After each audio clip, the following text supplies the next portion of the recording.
We now know more about an Uber driver charged in a disturbing assault of a female passenger here in Houston. Good evening, I'm Melinda Spalding. And I'm Don Teague. The 34-year-old woman said she woke up in the driver's apartment and then had to go to the hospital for a rape kit test, which confirmed her worst fears. Fox 26's Katie McCall is here now with the city's reaction and what might have prevented the whole thing. Katie. Melinda and Don, you can change your name and you can use a fake social security number, but fingerprinting is different. And that's why the city of Houston does its background checks on drivers using fingerprints. That's why the city says it's critical that every driver with Uber obtain a City of Houston permit. This driver never did, and it may have dramatically affected a young woman's life. When a highly intoxicated woman was left in the backseat of Duncan Burton's Uber car with directions to take her home safely from this hotel, her friend told Houston police he expected exactly that.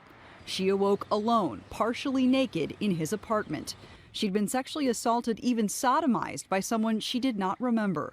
According to court records, Duncan Burton admitted he took her home and engaged in 3 sex acts with the passed-out victim.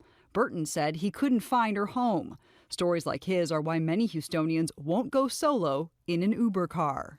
I do not think it's safe unless you are riding with at least 3 or 4 more other ladies or other friends. No, actually, I've never taken an Uber alone. Burton was operating as an Uber driver for 2 months without a city permit.